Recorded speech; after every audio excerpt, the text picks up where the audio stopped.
Bueno, recién un poco para, a ver, para resumir algunas cosas que comentaba recién, ¿no? Eh, en esa primera parte, yo más que nada hice foco en, primero, una cuestión más general de unas consideraciones elementales. Uno puede pensar lo que es la comparación, ¿no? En términos de pensarlo, en términos de comparar un país sin referencia explícita, con referencia explícita, o pensando la comparación como un método de estudio, como un método de investigación, perdón, con todo lo que esto supone.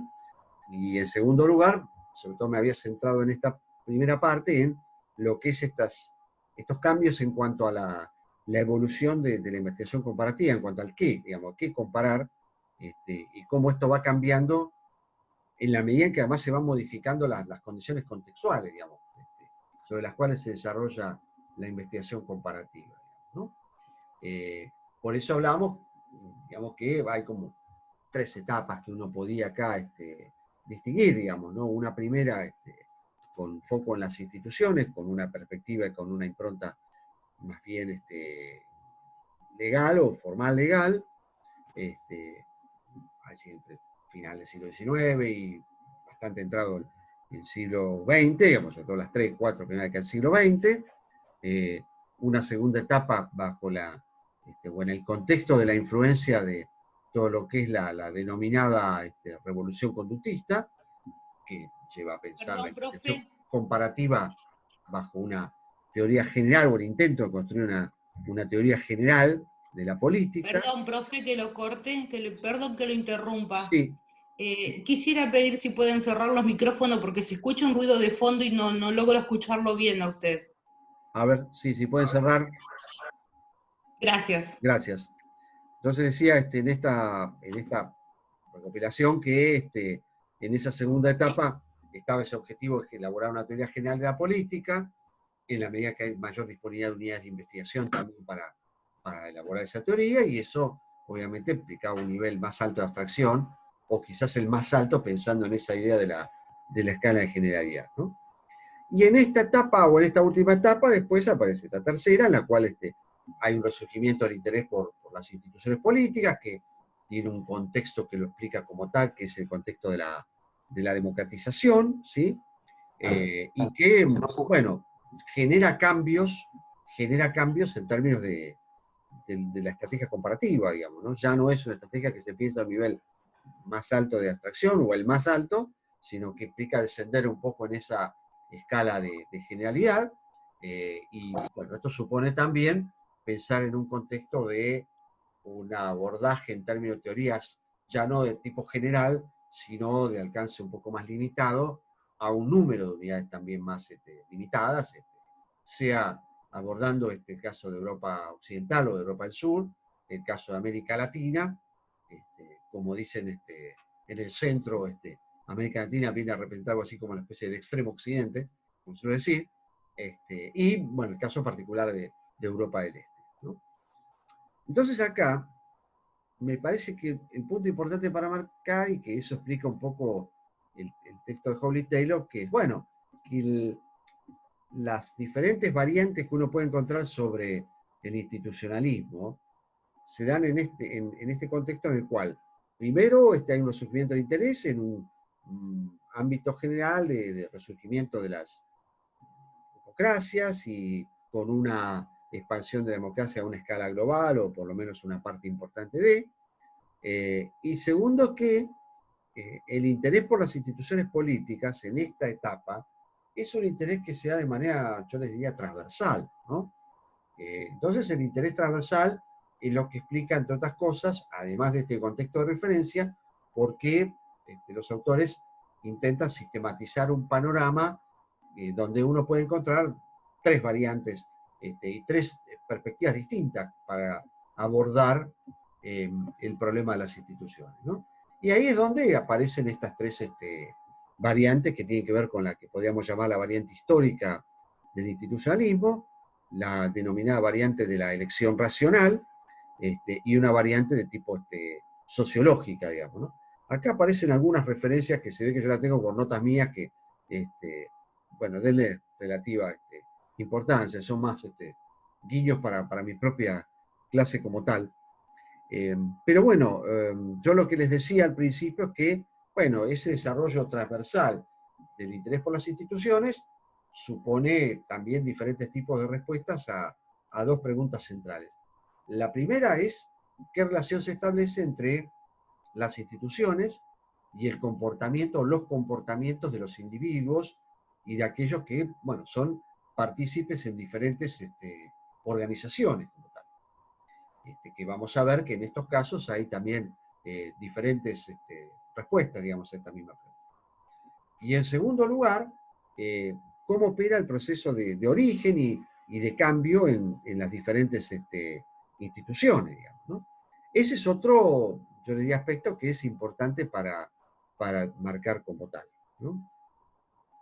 Entonces, en función de las diferentes respuestas a estas dos grandes preguntas, podemos hacer como una especie de paneo un poco más general respecto a cuál es digamos, la lectura que se hace en las diferentes perspectivas, ¿no?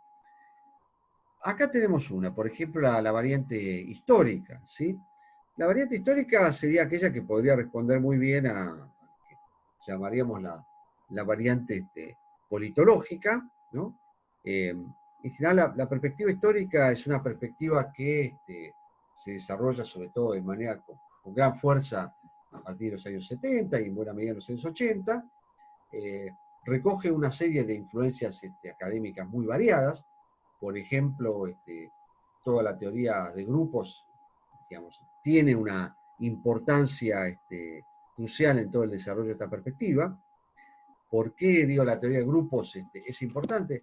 Bueno, pues las teorías de grupos permiten entender cómo funcionan los grupos al interior de las organizaciones, entendiendo que, bueno, el funcionamiento y la dinámica de las organizaciones también está marcado por el conflicto, ¿sí?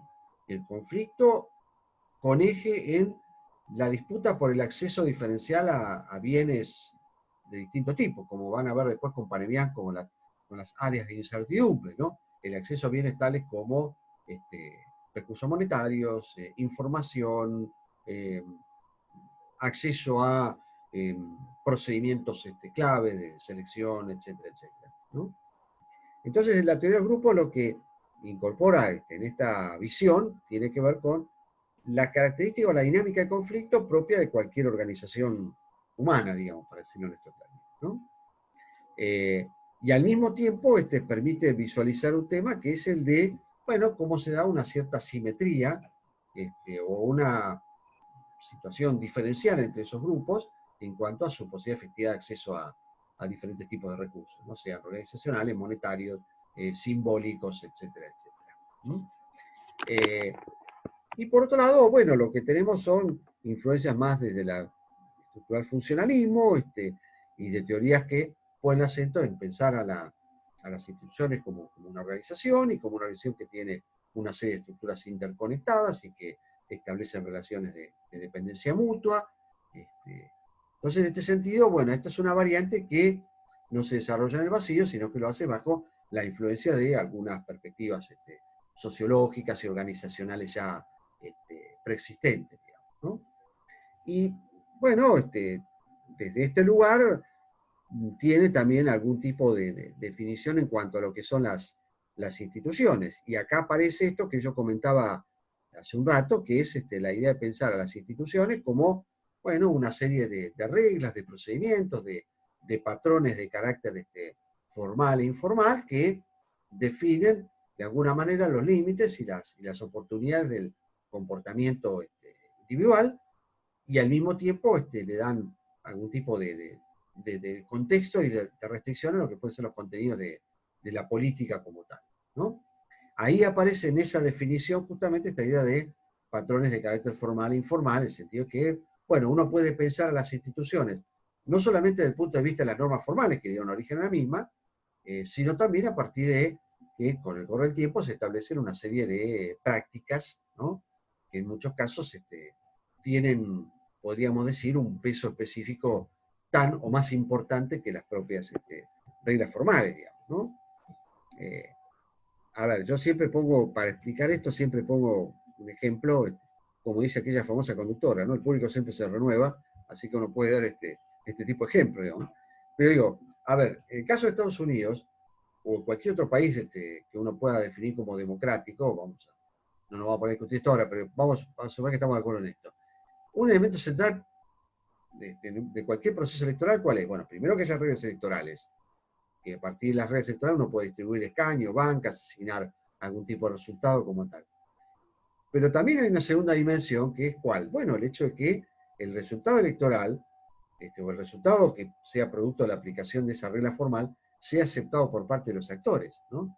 No hay ninguna regla formal que diga que los actores tienen que aceptar los resultados, sino que, bueno, eso es algo que viene a partir de algún tipo de comportamiento cultural, en el cual, bueno, los actores se acostumbran con el tiempo a aceptar o por lo menos tolerar un resultado electoral adverso.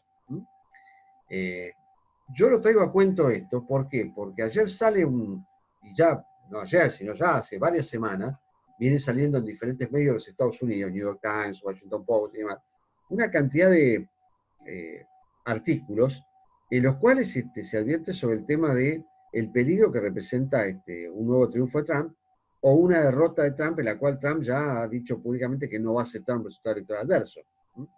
¿Por qué? Porque esto rompe con una cuestión básica que prácticamente ni se discutía en la política en los Estados Unidos. Se pueden discutir muchas cosas, se puede criticar cuestiones estructurales de racismo, lo que ustedes quieran, pero esto era como una cuestión que no se discutía, es decir, nadie se ponía a discutir, o se podía pensar que un actor podía discutir un resultado electoral, ¿no? Ni siquiera Al Gore en el 2001, cuando el Tribunal Supremo suspendió el recuento de votos en Florida, que podía haberlo favorecido, salió a impugnar el resultado. Ni siquiera en ese momento, ¿no? Entonces ahí aparece un tema que es, dentro de un contexto, como dice la nota allá de Washington Post, como de peligro de backsliding o de deslizamiento hacia el autoritarismo, bueno, hay como una quiebra de un consenso elemental y básico sobre las reglas y los resultados de esas reglas, ¿no? En la cual, en la medida en que los actores vienen a cuestionar el resultado, bueno, eso pone en entredicho algo que está en la naturaleza misma del compromiso electoral que está detrás, que subyace a la competencia electoral. Es decir, bueno, es de aceptar el resultado, sea favorable o adverso de una elección, ¿no?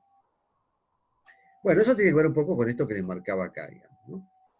Entonces, acá es donde aparece esta idea de la perspectiva de las instituciones en estas dos dimensiones, en la formal y en la, entre comillas, la real, digamos, para decirlo en estos términos, ¿no? Bueno, y en esa relación o en esa perspectiva o análisis que se hace sobre las relaciones entre las instituciones y el comportamiento de los individuos, lo que encontramos es un tipo de enfoque que, bueno, pone el acento, lo hace sobre una perspectiva bastante amplia. ¿Por qué? Porque combina básicamente dos enfoques. Lo que podríamos llamar enfoque del cálculo y lo que podríamos llamar un enfoque cultural, digamos, ¿no? ¿A qué se hace referencia con esto? Bueno, que en esta perspectiva, el comportamiento de aquellos que son partícipes en una organización se mira, por un lado, desde el punto de vista de podríamos decir, los objetivos y las estrategias para alcanzar esos objetivos que se plantean quienes participan al interior de una organización, y que esto supone tomar en consideración las reglas que pongan las instituciones como parte de ese cálculo.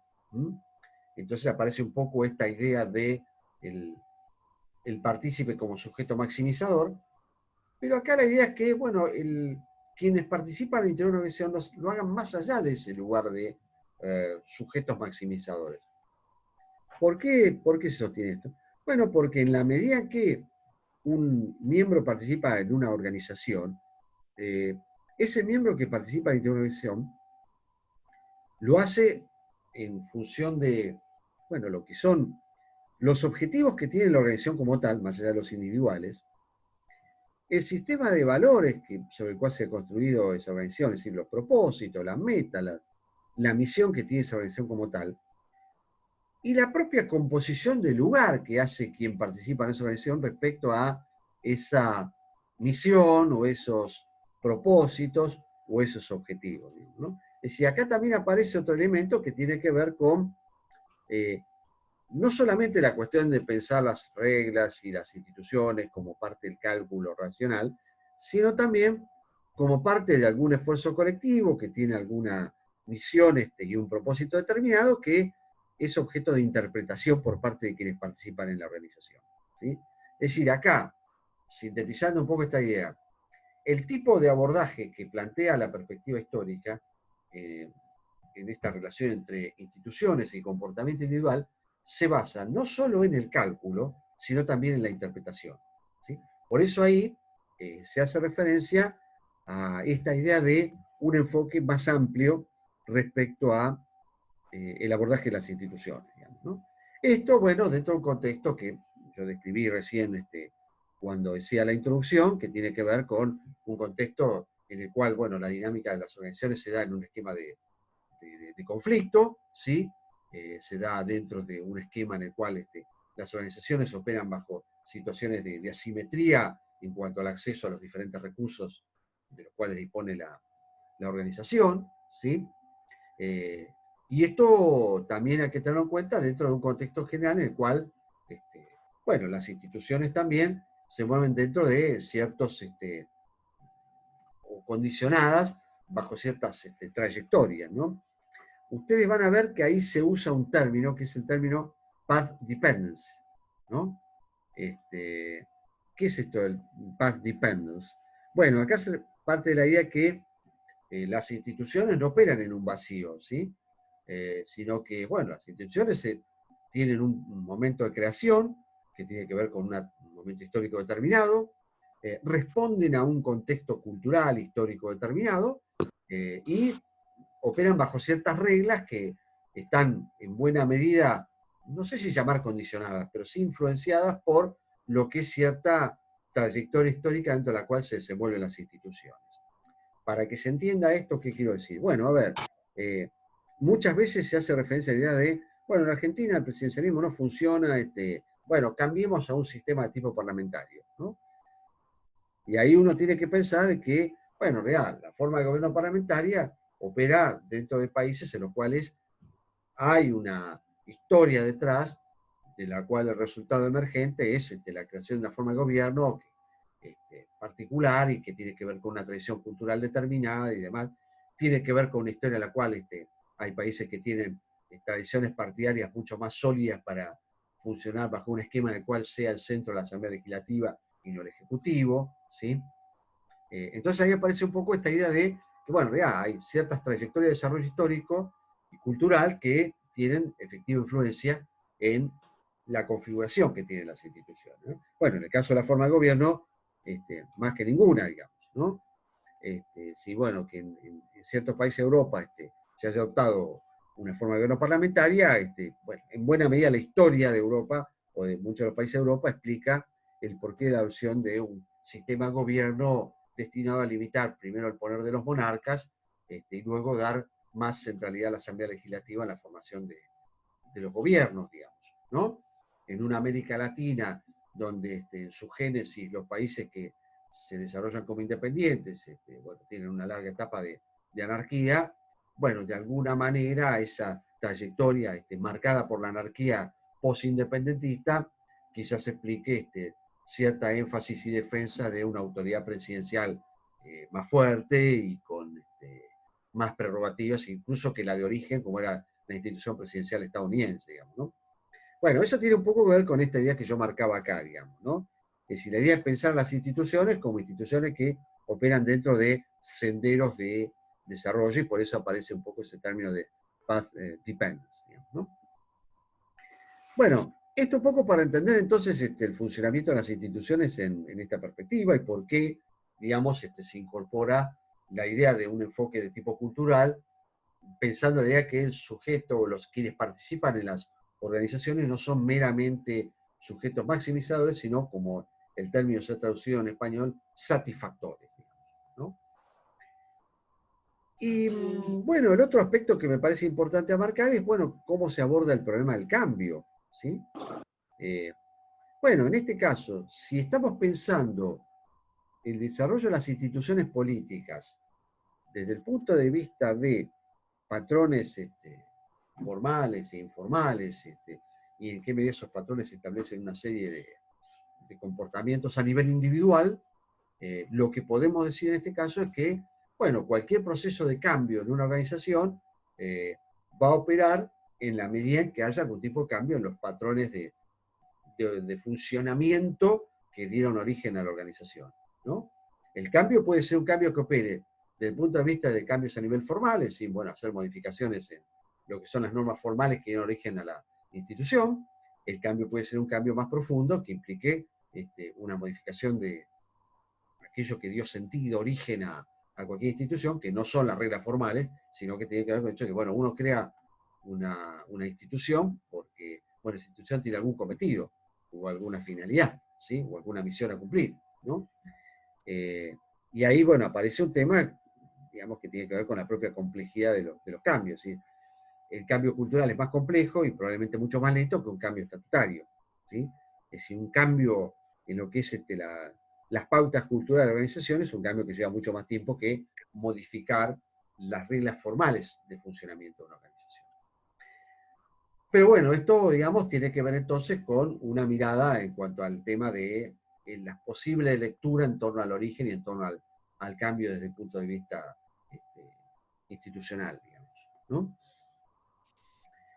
La otra perspectiva, que es la llamada corriente o digamos, variante de la elección racional del institucionalismo, bueno, esto se entronca muy bien con todo lo que es las visiones muy en boga, sobre todo en los años 70 y 80, que estaban ancladas en definiciones tipo teoría de juegos y variantes en las teorías de juegos, y aplicación de modelos de la economía clásica y no clásica a la política y al análisis del funcionamiento de las instituciones, y que en este caso parten de alguna manera, una definición de las instituciones que podíamos pensar en estos términos. Yo pensaba un poco en términos de un autor español muy conocido, Josep Colomer, donde él sostiene la idea de que, bueno, las instituciones son de alguna manera restricciones y también oportunidades que forman parte del cálculo estratégico de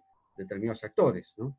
Bueno, esto obviamente es una definición de la institución que presupone cierta definición de las características que tienen quienes participan al interior de una organización. La primera es que se supone que el actor tiene una cierta racionalidad, entendiendo la racionalidad en términos de la racionalidad asociada a la idea del hombre como sujeto maximizador, es decir, bueno, hombre que establece un orden de preferencias establecido de manera racional, ¿no?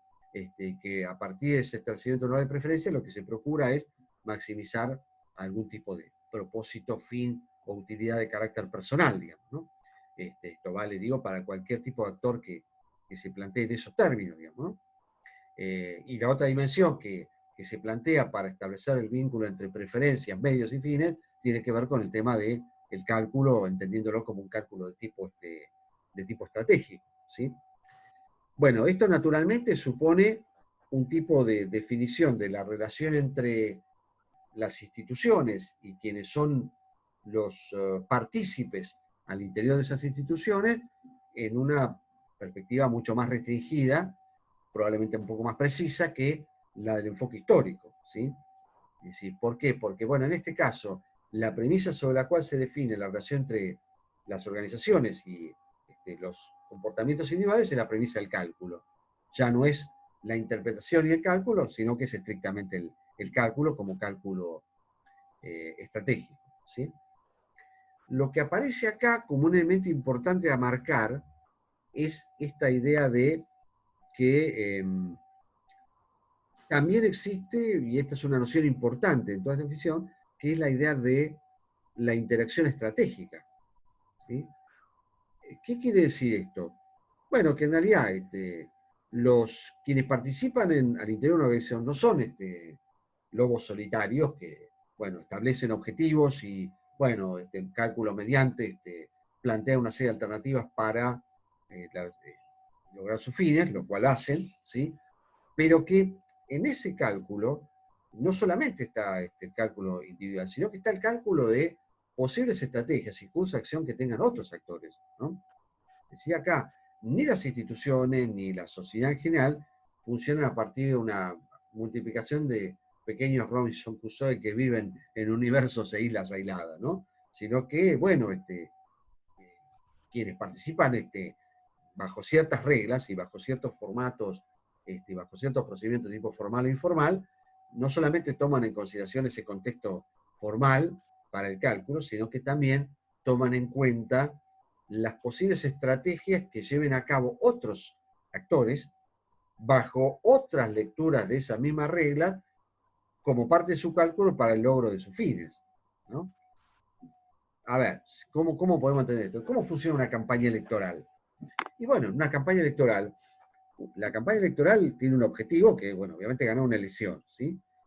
Pero dentro de una campaña electoral también hay un elemento importante a marcar que es, bueno, que en ese objetivo o en ese propósito, el cálculo supone tomar en consideración no solamente el curso de acción del candidato, sino también los posibles cálculos y estrategias que hagan los otros, ¿cierto? ¿Sí? Entonces yo ahí tengo que tomar en consideración las posibles estrategias que puedan tener otros candidatos para, digamos, como parte del insumo que va a llevar al cálculo que me permita a mí ganar o no la elección, ¿no? Digo, a mí se me ocurre el ejemplo, lo que pasó el año pasado con la elección del 2019. Es decir, la estrategia del oficialismo entonces presuponía la idea de que, bueno, el peronismo iba a ir dividido, ¿sí? Que Cristina Kirchner iba a ser candidata de una de esas expresiones del peronismo, y que eso, bueno, suponía un escenario en el cual el oficialismo iba a poder ganar la elección, planteando una campaña de polarización con Cristina Kirchner y que implicara, bueno, en un escenario de un balotaje, bueno, que ese voto de ese peronismo no kirchnerista terminara apoyando a Macri, digamos. Bueno, para sorpresa de todos, Cristina Kirchner no se presenta o decide no presentarse como candidata y nombra un candidato presidencial y se nombra a sí misma como compañía de fórmula, con lo cual, de alguna manera, ella se corre de la escena y trastoca los términos de la campaña que el oficialismo desde entonces había planteado como tal, ¿no? Con lo cual ahí, bueno, después el candidato logra articular otro sector del peronismo, con lo cual se termina de amalgamar lo que fue el Frente de Todos, y la estrategia del oficialismo de aquel entonces fue intentar, bueno, con la incorporación de determinados actores, Pichetto, por ejemplo, tratar de incorporar parte del mundo peronista, no cristinista, que no se incorporara al Frente de Todos. Bueno, finalmente esa estrategia no resultó, se reveló, podríamos decir, tardía, pero bueno, ahí aparece un tema que es, bueno, también la reducción de un elemento inesperado, que era una maniobra política que trastoca los términos a partir de los cuales se había planteado una campaña, ¿no? Hay una campaña que se había planteado un lugar, que era el lugar de, bueno, Cristina Kirchner se va a presentar, nosotros confrontamos con ella, bueno, quizás ella pueda tener más votos en la primera vuelta, pero con la sumatoria de los votos del peronismo no cristinista podemos finalmente lograr el objetivo. Bueno, esto tiene un poco con esta idea de la cuestión de la interacción estratégica, en la cual lo que está claro es que en el cálculo también presupone tomar en consideración las posibles estrategias de cálculo que puedan hacer otros actores como tal, ¿no? Y el otro elemento que me parece importante también acá, bueno, tiene que ver con, bueno, sobre estas premisas, cómo se plantea el problema del cambio, del origen y el cambio de las instituciones, ¿no? Y ahí, digamos, es difícil por ahí encontrar explícitamente esto desarrollado. Uno lo puede reconstruir en función de ciertas definiciones, ¿no? Y sobre esa base lo que uno puede afirmar es que, bueno, que es lo que hacen los autores, una definición en torno al cambio de las instituciones se da en función de que, bueno, en realidad las instituciones son asociaciones voluntarias, o se construyen sobre acuerdos voluntarios de partes, ¿no?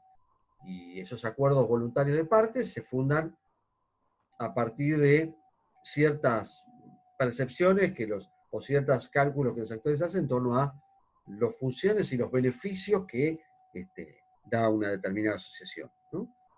Lo que uno puede inferir de esto es que en la medida en que esa organización no provea las funciones o los beneficios para las cuales fue concebida originariamente, eso da paso a, obviamente, cambios, o dará lugar a pensar la posibilidad de cambios a nivel de la institución, o la desaparición de la misma y la creación de otra, digamos, ¿sí? Es decir, acá lo primero que es importante marcar acá es que estamos hablando de un proceso en el cual las instituciones se crean sobre algún tipo de acuerdo de cooperación entre partes, que presupone que las partes establecen relaciones de cooperación en la medida en que entienden que existe algún tipo de beneficio resultante de la estrategia de cooperación, ¿no? Y bueno, en todo caso, el cambio o la disolución de una institución, uno la tiene que pensar en la medida en que de alguna manera no se ve satisfecho ese objetivo de lograr algún tipo de beneficio resultante del acuerdo de cooperación que le dio origen, ¿no? Y después tenemos acá esta última, que es la perspectiva de tipo sociológica, ¿no? En la perspectiva de tipo sociológica también nos vamos a encontrar con, podríamos decir, un enfoque más bien restringido en cuanto a lo que es el abordaje de la relación entre las instituciones y el comportamiento de los individuos, ¿sí? Decíamos que en la variante histórica el enfoque es amplio. ¿Por qué? Porque piensas desde el cálculo y desde la interpretación. En el enfoque de la elección racional ya es más restringido, porque se piensa exclusivamente desde el cálculo. En el enfoque sociológico también va a ser restringido, pero a diferencia del enfoque de la elección racional, va a ser más restringido. ¿Por qué?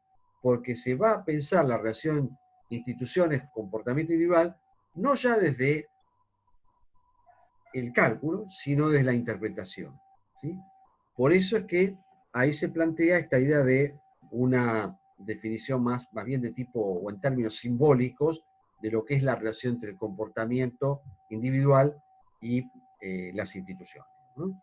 ¿Esto qué quiere decir en otros términos? Bueno, que no solamente pasa a ser importante en las instituciones la definición de los comportamientos en términos de ciertas reglas formales e informales, sino que, bueno, también pasa a ser una parte importante de lo que es el funcionamiento de la organización, bueno, cómo los individuos de alguna manera interpretan el funcionamiento de las instituciones, es decir, de qué manera los individuos, qué mapas cognitivos o qué lecturas y qué interpretación hacen los individuos respecto a lo que es el funcionamiento de las instituciones y, bueno, aquellos valores y propósitos sobre los cuales se crea una institución como tal, ¿no?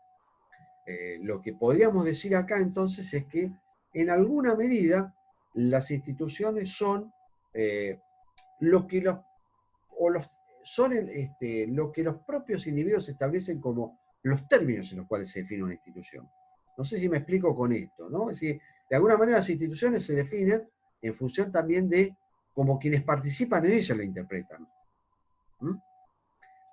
Voy a poner un ejemplo que también suelo utilizarlo como ejemplo de referencia, que es el siguiente. Bueno, yo hace muchísimos años dirigí una tesis de grado en la cual la tesista lo que hacía era hacer uso del enfoque constructivista para abordar el tema del Mercosur.